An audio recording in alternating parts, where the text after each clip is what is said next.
time, I'd like to invite Dr. Michael Carrier to the podium. Dr. Carrier is the Dean of Faculty of Veterinary Medicine at the Université de Montréal. He specializes in veterinary ophthalmology. Gee, there's a few judges in this room. Maybe we can help them. He's going to make a presentation, as you can see, on a quick look at canine ophthalmology. Dr. Carrier? Je vais rapidement dire un mot en anglais, puis après je vais faire la présentation en français. Good day, everyone. It's a real pleasure to be here today at the annual general meeting of the CPC. And I hope you're enjoying the great city of Quebec and its charms. As we are in the heart of the French province of Canada, my talk will be given in French, and I was asked to do so, which is fine with me. And so you will have on your right screen the English version. However, ophthalmology is a vision. So what you will have is images. Almost no text.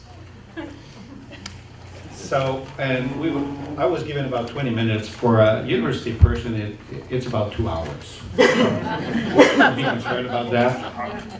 Merci tout le monde d'être là aujourd'hui. Ça m'est très agréable, d'être à cette assemblée annuelle dans la belle ville de Québec. Étant donné le temps qui m'est imparti, on va faire ça rapidement. On va commencer tout de suite. Et l'idée est de parler un peu d'ophtalmologie. Vous allez voir, on va faire un mouvement dans le temps avec l'ophtalmologie, puis faire un lien éventuellement avec vous, les éleveurs. J'ai un petit challenge technique. Je dois animer les deux écrans et le mien. Ce qui fait que ça se peut qu'à un moment donné, je me perde. Si jamais les deux écrans n'ont pas la même chose, levez votre main et dites-le moi. On se lance.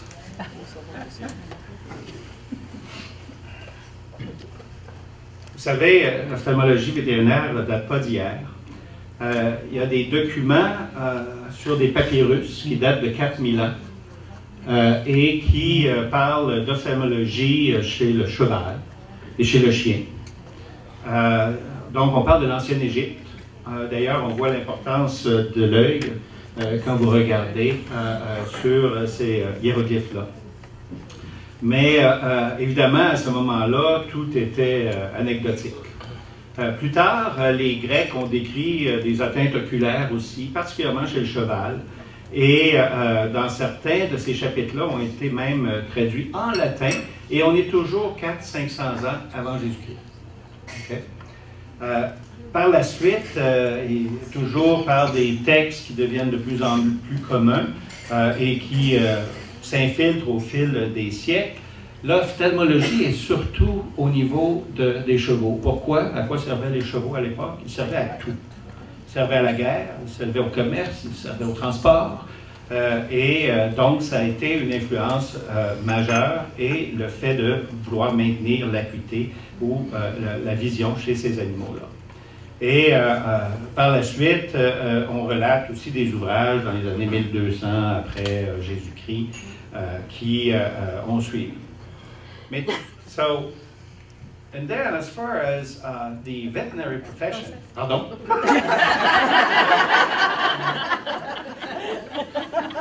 Et le pire, c'est que mon texte est en français. Bien que déjà pratiqué, il faudra attendre l'année 1761 pour que la première école de médecine vétérinaire voit son jour. C'était à Lyon, c'était M. Claude Bourgelat qui a fondé cette école-là avec le soutien du roi Louis XV. Et parce que le roi voulait que quelqu'un s'occupe, encore là, de qui? De ses chevaux. Okay. Or, c'est de là qu'est partie la première école. Et pour votre information, la faculté de médecine vétérinaire de l'Université de Montréal fêtait ses 125 ans en 2011, en même temps que Lyon fêtait 250 ans. Donc, on a juste un petit différentiel de 125.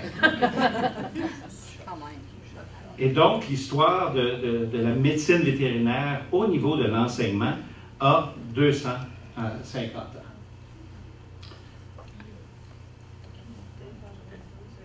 I'm sorry.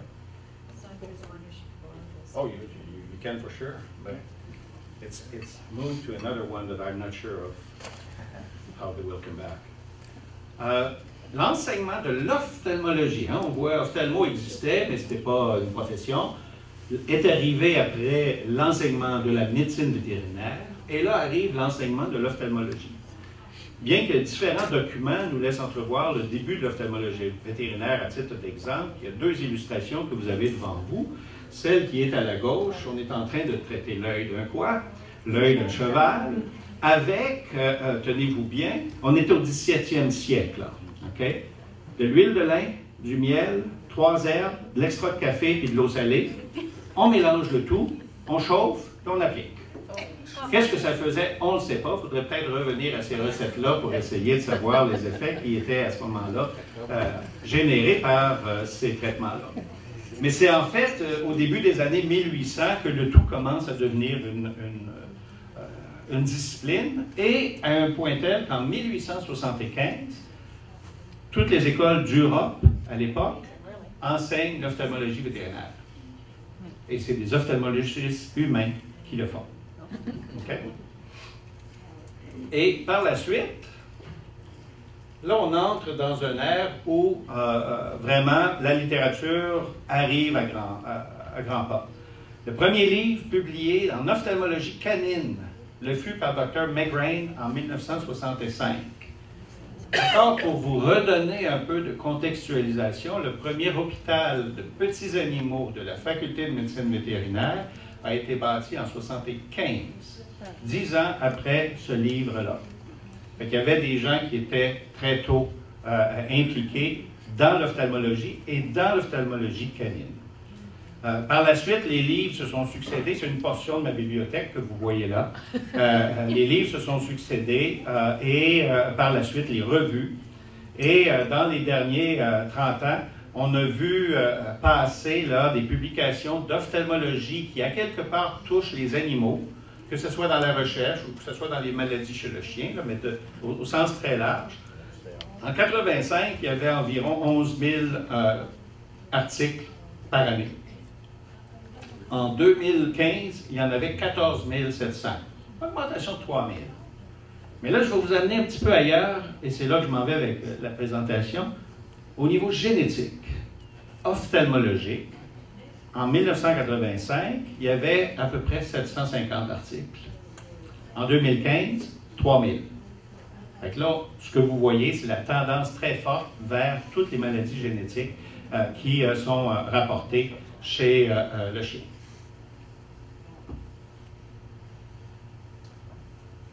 Maintenant, diplomate ACVO.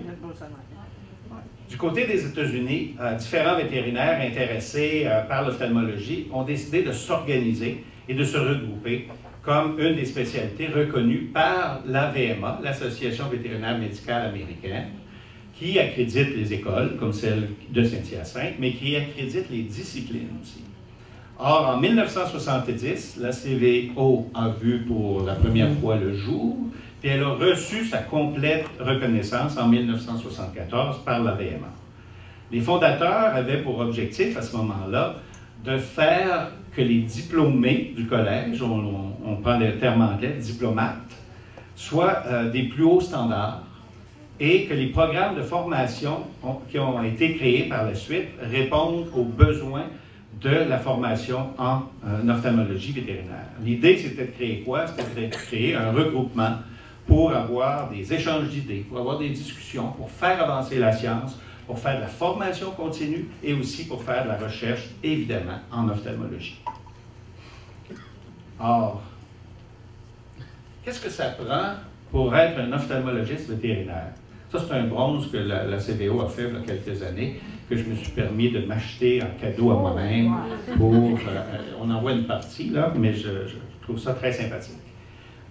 Et j'en ai vu des chiens, des yeux de chien dans ma vie. J'ai vu des chiens, j'ai vu des yeux de toutes sortes d'espèces en passant, mais le chien étant la plus fréquente. Ce que ça prend pour devenir un ophtalmologiste vétérinaire, eh bien, évidemment, il faut être diplômé d'un collège médecine vétérinaire reconnu par la VMA. Ça, c'est la première chose. Après, ben, il faut faire en plus un internat ou au moins une année de médecine ou de chirurgie avant de s'inscrire à un programme de formation spécialisé qui, lui, dure 3 ans et qui, lui-même, le programme doit être reconnu par un organisme qui s'appelle l'ABVO, qui est le Board Veterinary Ophthalmology, American Board Veterinary Ophthalmology. Si le programme n'est pas reconnu, vous n'êtes pas éligible. Donc, il faut qu'en amont, le programme soit reconnu. Après, à la fin de ces 3 ans-là, vous avez les 3 jours intensifs d'examen, qui est à la fois écrit, qui va être des diapos, et là, il faut répondre aux questions qui sont posées, qui va être de faire des chirurgies devant des juges, et aussi des examens et des procédures. Et si on réussit tout ça, on devient membre. Et pour le rester, il faut garder notre formation continue à jour. Et ce n'est pas une affaire qui se termine tout de suite. Maintenant, pour information, l'ACVO a, depuis plusieurs années, créé un comité de génétique qui travaille avec les éleveurs. Et c'est ça qui a fait le fameux livre bleu, le Blue Book, que je vais vous montrer dans quelques instants, mais qui est l'accumulation de toutes les données des examens que l'on fait et que certains d'entre vous faites passer à vos chiens pour que l'on puisse avoir des bases de données. Or, on y reviendra à ce volet-là, mais donc ce comité-là a été formé dans les années 1990, début 90. Il y a en 2002 la Fondation pour la vision animale qui a été créée au sein de la CVO et qui a pour objectif de soutenir la recherche pour la vision animale, pas juste chez le chien, de façon générale, chez les différentes espèces. Et en date d'aujourd'hui, entre 2002 et maintenant, il y a eu, et ce fonds-là, c'est les ophtalmologistes eux-mêmes, c'est les compagnies qu'on sollicite, et c'est le public qui peut aussi contribuer. Et depuis 2002, il y a eu 57 projets de retenue pour plus de 287 000 $. C'est quand même aussi significatif. Et ça permet aussi, la CVO, c'est aussi, si vous regardez l'image des ordinateurs, c'est aussi un super réseau. Parce que quand on a des questions entre nous, on se les échange, on a un babillard, et c'est comme ça des fois, on peut être seul dans notre environnement. Fait que c'est comme ça qu'on peut échanger et soumettre des questions aux collègues. Or, qu'est-ce que c'est l'ophtalmologie aujourd'hui? Bien, aujourd'hui, tantôt, l'exemple qui a été donné au niveau de l'assurance, c'était des cataractes. Mais aujourd'hui, l'ophtalmologie est beaucoup plus répandue. Quand je suis revenu, moi, au début des années 90, au Québec, après avoir fait ma formation aux États-Unis, je pense que j'étais le 4e. Aujourd'hui, il y en a 26 distribués au Canada. Donc, on a plus accès aux services. La majorité sont en pratique privée et certains sont dans les facultés pour enseigner, pour la relève et pour continuer à faire des activités de recherche. Et dans les modalités, bien évidemment, on est été beaucoup axé sur le traitement, aussi sur la prévention. Et on va revenir avec la prévention, entre autres avec les examens dont on parle, anciennement les SURF, aujourd'hui les OFA. Mais on parle de quoi? On parle de chirurgie de cataracte, on parle de chirurgie simple aussi, on parle de chirurgie de rétine, on parle de traitement de glaucome, on parle de thérapie génique. L'aiguille que vous voyez dans le diagramme qui est là sur l'œil, c'est un traitement de thérapie génique. C'est-à-dire que cette rétine-là est affectée et on va corriger le problème en allant changer le code au niveau de la surface de la rétine. Or, et je vais vous montrer un exemple de ça tout à l'heure. Juste pour votre gouverne, si vous regardez, vous allez voir différents articles apparaître. Et tous ces articles-là, qui sont surlignés là, en jaune, là, ce que ça démontre, c'est que maintenant, on identifie les gènes anormaux. On n'est pas juste à savoir de quoi la maladie a l'air. On est à découvrir l'identité du gène. Où est le gène qui a créé ça? Et tous ces articles-là, ça touche la luxation du cristallin, ça touche la rétine, ça touche le glaucome, ça touche les cataractes. Or, qu'est-ce que ça nous dit? Pendant des années, on pensait que c'était des maladies oculaires, mais aujourd'hui, de plus en plus, c'est des maladies héréditaires oculaires. On a la capacité d'identifier ça. Comment on le faisait avant? Avant, on le faisait parce qu'on avait un animal qui nous était présenté. Et cet animal-là, ben, on notait une lésion. Et là, on se disait, OK, et c'était surtout la rétine qui était évaluée. Je vais tout de suite vous dire ça, puis j'y reviendrai. Mais la rétine était évaluée, les électrorétinogrammes, la capacité électrique de la rétine était identifiée. Et là, on essayait parfois de reproduire, on regardait le pédigree. Hein, les parents sont sains ou atteints, ou non, porteurs peut-être. Et là, on allait même jusqu'à faire des propositions de dire, bien, celui qui est affecté, pourriez-vous le reproduire, avec vous les éleveurs, pourriez-vous le reproduire à sa mère? Ce qui n'est pas toujours très intéressant quand on est éleveur, de reproduire une tare. Mais c'était les moyens qu'on avait pour pouvoir essayer de déterminer l'hérédité. Quelle sorte d'hérédité on avait derrière ça? Et après, on pouvait aussi, évidemment, et là, c'est le côté qu'on aime tous moins, mais on pouvait sacrifier les jeunes de la portée, faire des évaluations des tissus, puis essayer de gagner de plus en plus d'informations. C'est ça qui était notre mode d'opération auparavant. Maintenant, les tests génétiques ont été développés. Vous connaîtrez probablement certains des logos qui apparaissent là. Tout ça pour vous dire, j'aurais pu continuer à en mettre là. Tout ça pour vous dire que des tests génétiques, là, ça se fait là, maintenant de façon régulière. Lab GenVet, c'est celui de la faculté que nous avons maintenant, qui fait les mêmes analyses. Il y a 20 ans, c'était peu commun, mais aujourd'hui, on sait que les tests génétiques sont très communs. Ils le sont pourquoi? Ils le sont pour déceler une maladie, savoir si l'animal est atteint, porteur ou sain, mais c'est aussi, quelle est la race derrière cette bête-là? Et c'est aussi l'identification personnelle. Une fois que j'ai ma carte génétique, le chien, je peux le mettre partout dans le monde, je vais être capable de savoir que c'est lui. Okay? Parce qu'il est unique. Maintenant, on va parler du livre bleu, que vous appelez peut-être pas bleu, vous, mais nous, on appelle ça le Blue Book. Okay? Et pourquoi? Ben, c'est le livre qu'on a depuis des années qui décrit les maladies oculaires héréditaires, présumées héréditaires. Ça a débuté, ça, justement, quand le comité de génétique a été formé en 1990 et que les certifications oculaires ont commencé. Donc, l'animal était amené, on avait notre certificat, on complétait l'information, vous donne une copie, envoie une copie à la base de données, on commence à générer des données. C'est comme ça que ça a commencé. Okay? Et comme le titre le sous-entend, c'est important de réaliser que c'est « presumed to be inherited ». On présume qu'elles sont héréditaires. Il y en a qu'on le sait. On a trouvé le gène. On sait c'est où. Okay? Or, certains d'entre vous sont familiers avec ce formulaire-là, ceux qui font faire des examens des yeux. Et là, l'image décrit les sections qu'il y a à compléter, entre autres, par l'ophtalmologiste. Et si vous regardez, il y a une liste de maladies là, qui sont répertoriées avec des petits icônes de portions d'œil que l'on remplit selon les observations qu'on a. Et on va arriver à la fin à envoyer ce formulaire-là. Or, ce formulaire-là, de fait, vous recevez copie. Copie est envoyée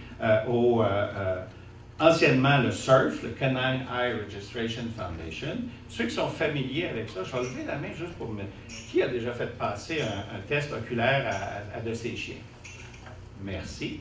Or, vous êtes donc familier avec ça. Vous êtes familier avec le fait qu'on est passé de CERF à OFA. Et si vous vous questionnez pourquoi il y a eu ce changement-là, c'est qu'on avait de la difficulté à avoir les retours d'informations. CERF était une très petite organisation. Et on avait, comme collège américain des ophtalmologistes, beaucoup de difficultés à avoir les rapports, les fameux Blue Book annuels. Et donc, après avoir insisté à quelques occasions, on a décidé de passer à OFA, qui vous connaissez pour d'autres raisons, est très bien établie. Or, la base informatique, donc, de tout ça, nous permet de faire des suivis et vous recevez, ceux qui les soumettent, vous recevez votre certificat qui dit ben, il est normal ou qui dit ben, il y a des anomalies et voici les petites lettres qui identifient ça. Maintenant, si on regarde le Blue Book d'un petit peu plus près, et là je vais accélérer parce que je réalise que mon temps passe, vous avez la première colonne qui est la maladie. La deuxième, on est correct? Mon 2 heures est bon, donc parfait. Lots of time. Donc, vous avez évidemment, tout ça est répertorié par la race de chien. J'ai pris le cocker à titre d'exemple. Et c'est celui qui a le plus de maladies aussi, fait que c'est intéressant. Or, chaque race est répertoriée et a sa liste de maladies avec le mode de transmission, avec les listes de référence, puis avec une recommandation pour la reproduction de l'animal. Mais si on porte attention à la deuxième colonne,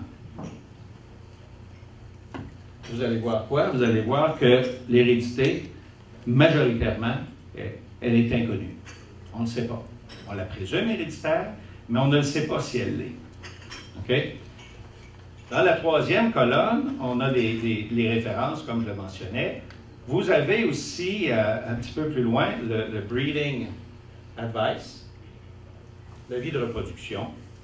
Et en fait, il y a deux choix. C'est quand l'animal n'a rien, c'est parfait. Allez-y gaiement, hein? Reproduisez-vous, multipliez-vous. Et par contre, il y a des non, c'est-à-dire c'est un avis de non-reproduction, où il y a les breeder options, le choix d'éleveur, c'est votre choix. Et souvent fait l'objet d'une discussion avec le spécialiste.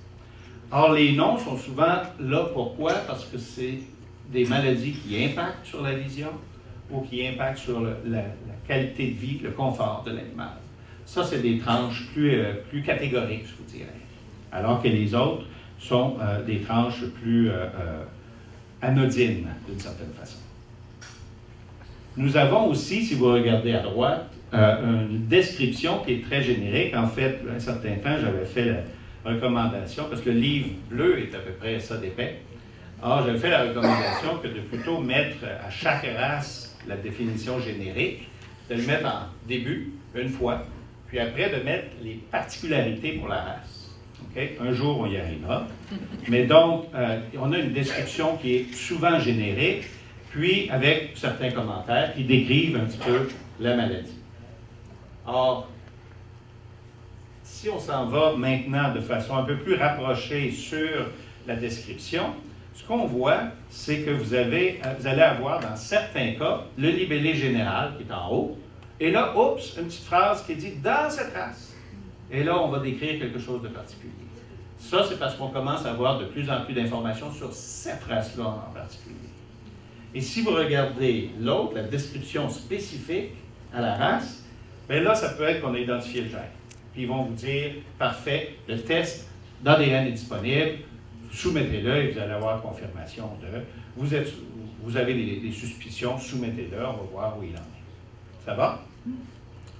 Alors, si on arrive dans les références, juste pour vous montrer, comité génétique, c'est les gens, j'ai déjà été sur le comité génétique de la CPO, on s'assoit, on regarde les stats, puis on dit, bien, probablement que c'est héréditaire. Or, les articles qui sont là en amont de ça, ou entre ça, disent, bien, j'ai vu tant de cas de tant d'affaires. Il y a très peu de science, d'une certaine façon, il y a juste des intuitions. La science, c'est quand on a la confirmation qu'on a, de fait, identifié le gène. À partir du moment où la mutation a été découverte, bien là, on sait, puis on peut tester. OK? Ça va?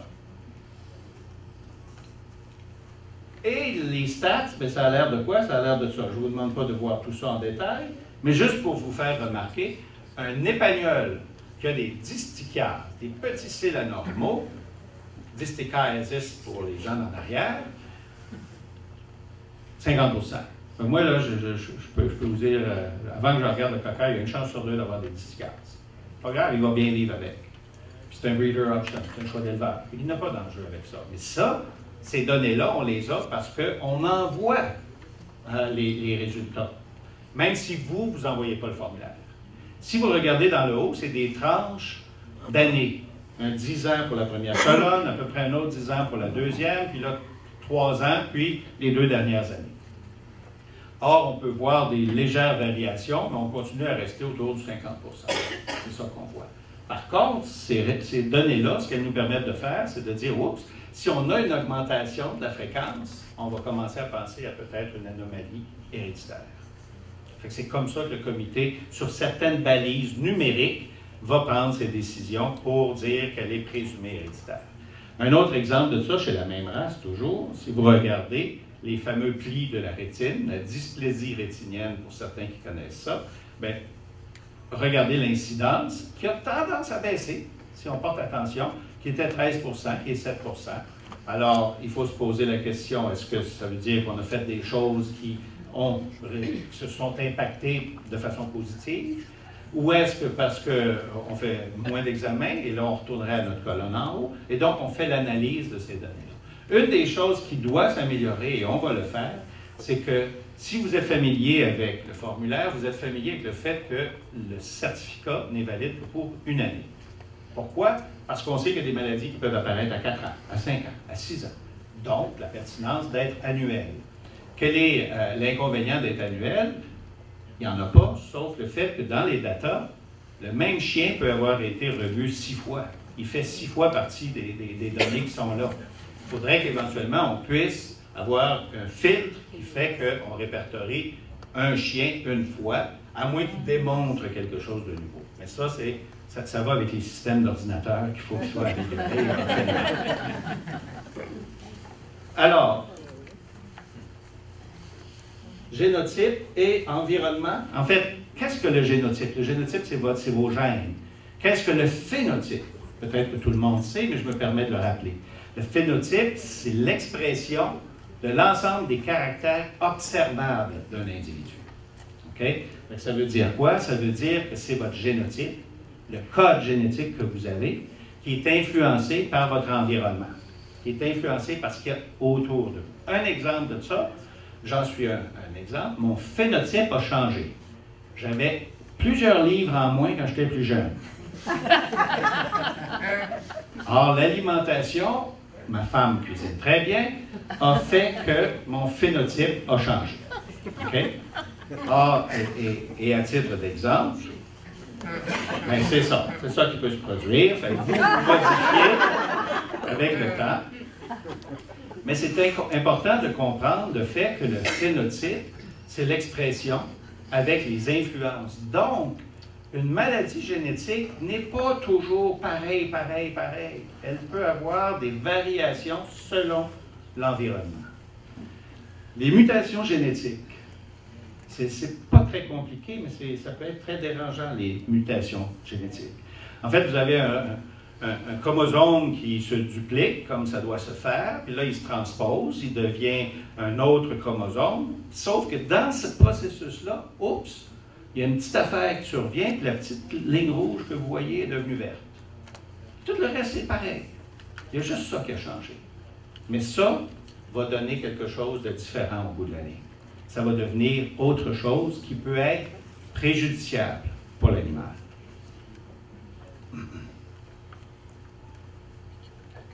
Donc, l'exemple de ça, c'est une petite affaire sur notre chaîne peut nous amener à devenir autre chose avec le temps. Avec certains attributs qui peuvent être attrayants, mais on a des mutations. Okay? Fait que c'est ça une mutation, c'est-à-dire que sur le code, on voit la petite ligne qui a changé, mais les impacts de ça peuvent être très variés. Et à qui sait qu'est-ce qui peut être le futur pour nous?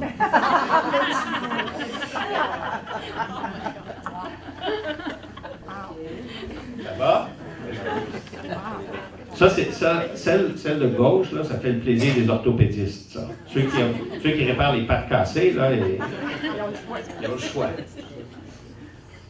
C'est quoi une mutation? Ça, c'est une chaîne de gènes. OK? Alors, il y a des petites lettres en haut, là. Mais dans cette chaîne-là, ça, c'est un gène. Dans cette chaîne-là, là, vous changez une des lettres. CC, là, c'est normal. Oups, il fait en haut, en bas, il fait un CT, il est porteur. Il fait un TT, il est atteint. Mais c'est pas plus que ça. Vous pouvez vous imaginer que les mutations, on n'a pas fini d'en voir. OK?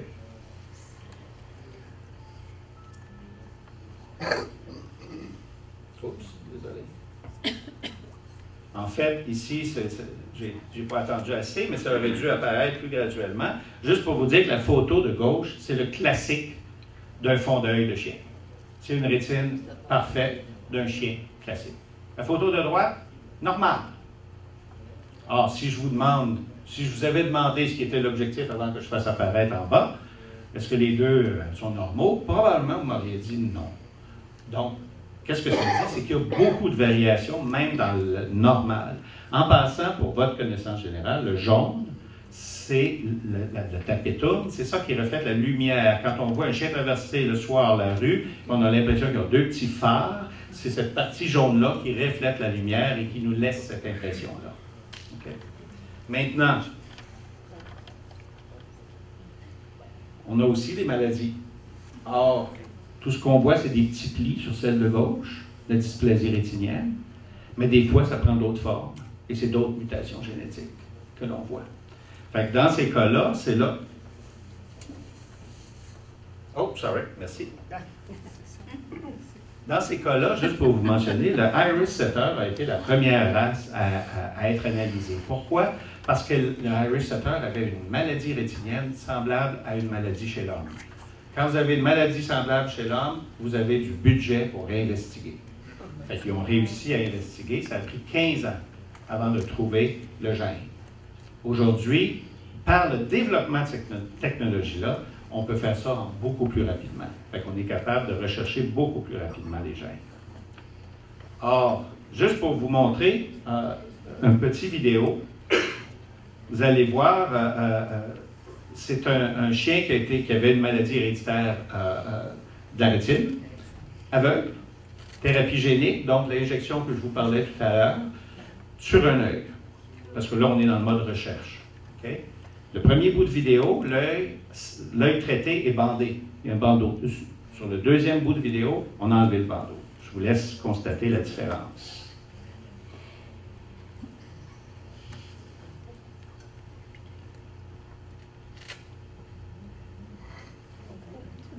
Là, je ne sais pas pourquoi. Je sais pas pourquoi il ne bouge pas. Moi, c'est très beau, le vidéo que je vois ici, là.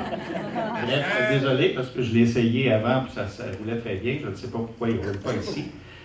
Donc, on voit, c'est vraiment, en faible intensité lumineuse, on voit un chien qui essaie de sortir d'une espèce de labyrinthe et qui se bute partout, qui retourne sur ses pas, probablement tanné. Et la fois d'après, il passe au travers tous les obstacles et sort sans encombre. Je suis désolé, c'est vraiment très parlant comme vidéo. Maintenant, les nouvelles technologies. Oui, il y a des nouvelles technologies. C'est des images de rétine que vous voyez là. On peut les faire en 3D, on peut les faire en coupe, on peut avec un détail qui fait que maintenant, on ne peut pas attendre d'avoir enlevé l'œil pour l'analyser. On peut le faire de son vivant, okay? Ce qui est un petit peu avantageux. C'est des nouvelles technologies, ça, qui nous permettent ça. Aussi, les séquenceurs comme celui-ci, qui sont capables maintenant, les séquenceurs d'ADN, ce qu'ils testent, bien, ils sont capables de faire beaucoup d'échantillons en beaucoup moins de temps. Fait qu'on améliore beaucoup cette technologie-là. Et je me permets de présenter aussi ces deux exemples de collègues que je connais personnellement, qui ont reçu en 2015 et tout dernièrement, en janvier 2016, des reconnaissances d'organisations de santé humaine en ophtalmologie, de recevoir le Louis Braille. C'est pas n'importe qui reçoit ça, je peux vous le dire. Et pourquoi? Parce que Dr. Aguirre a travaillé sur toutes les maladies rétiniennes et c'est celui qui est derrière le développement, entre autres, de thérapie génique que j'aurais voulu vous montrer. Dr. Komorami travaille sur le glaucome, mais aussi est un successeur de Dr. Aguirre qui travaille encore sur la rétine et qui sont très actifs les deux. Et la raison pour laquelle je voulais vous mentionner ça, c'est que tout ça, c'est par le lien qu'ils ont eu avec les éleveurs. Par le travail que les éleveurs ont été prêts à contribuer en continuant à faire de la recherche parce qu'on trouvait des maladies. Et donc, j'ai fait un grand cercle pour revenir à vous, parce que s'il n'y avait pas eu ça, on ne serait pas là aujourd'hui. Mais plus que ça, la santé humaine ne serait pas là aujourd'hui. Fait que ça, je pense que c'est bien important que vous reconnaissiez ça comme groupe du CKC, comme groupe locaux, la contribution que vous avez amenée, oui, à l'espèce canine, mais oui aussi, je vous le dis, et la photo que je vous montrais le démontre, à l'espèce humaine aussi. Fait que ça, moi, je suis très conscient de ça et j'apprécie que vous le soyez. L'identification des gènes anormaux et le dépistage des animaux étant porteurs ou atteints va être de plus en plus commun. Des nouveaux gènes sortent de plus en plus. Les gens avant brevetaient les analyses, ce qui fait que tu ne pouvais pas les faire. Aujourd'hui, elles sont rendues publiques. Ça veut dire que les autres laboratoires, comme celui que nous avons, peuvent faire les tests. C'est des recettes.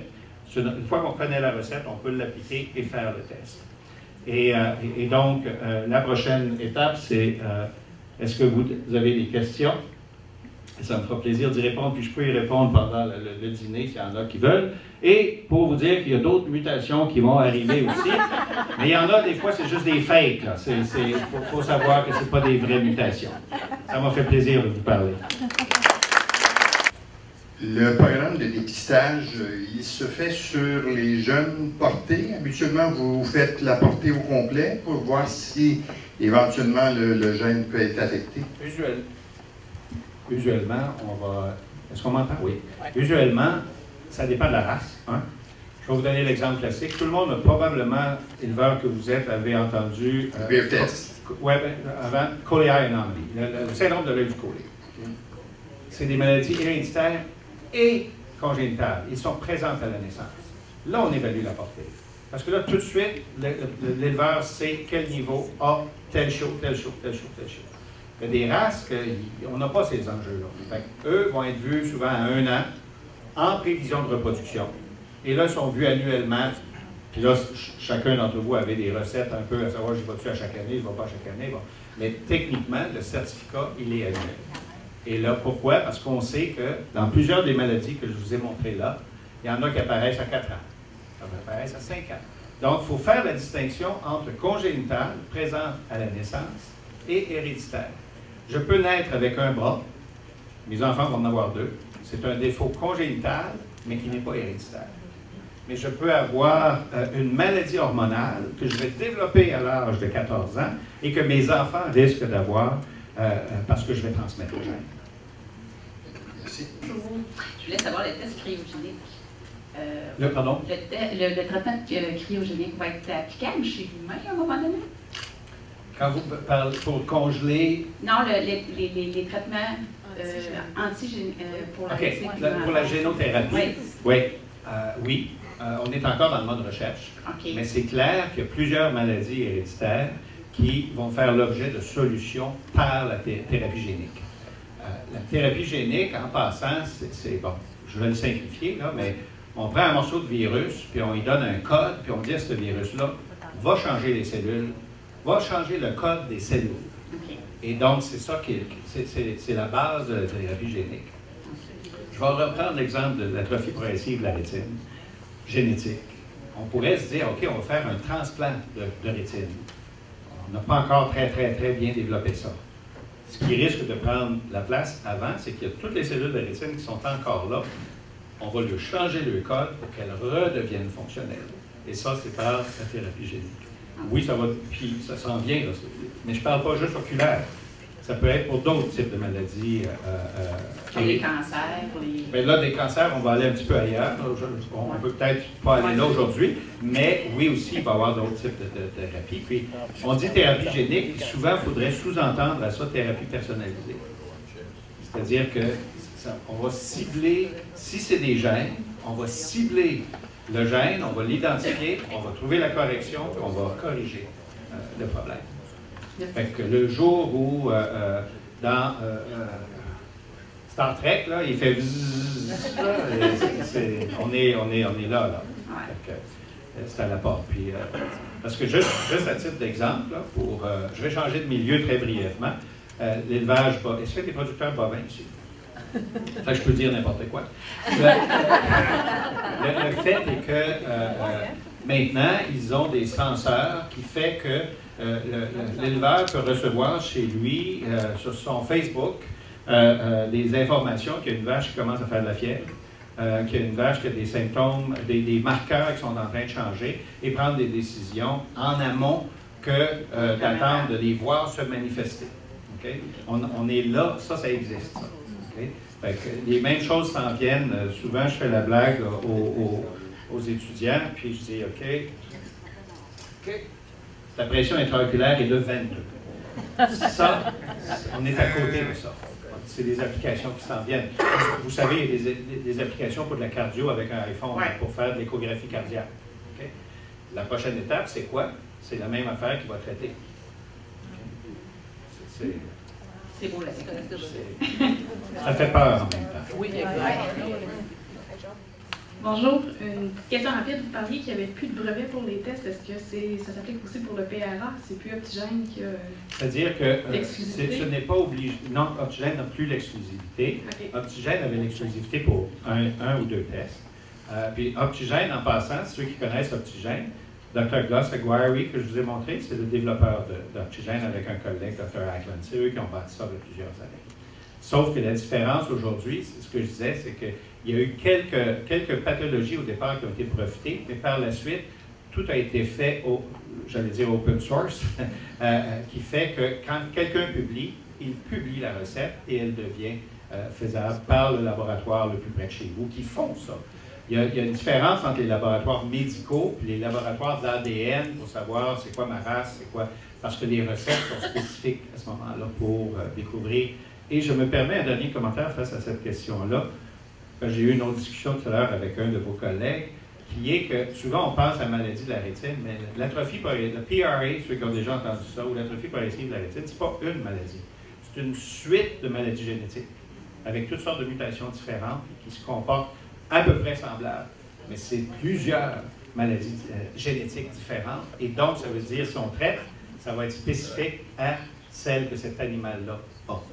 Et il y a plusieurs autres types de maladies héréditaires, rétine aussi, qui font l'objet d'un nom pour la reproduction, certains cas de dysplasie, qui ne sont pas de l'atrophie. C'est pour ça que souvent on pense que c'est un test. Mais il y a autant de tests que de mutations génétiques. Il n'y a pas un test pour dire « je fais ça, puis je sais qu'il est clair de tout », ça n'existe pas. Et je vais finir en disant « des mutations vont survenir ». Tout ça, ce qu'on parle, c'est des mutations qui sont survenues dans le temps. Il va y en avoir d'autres. La Madame Bleue, là, un jour, là, elle va arriver. Merci. Merci tout le monde, ça a été très agréable.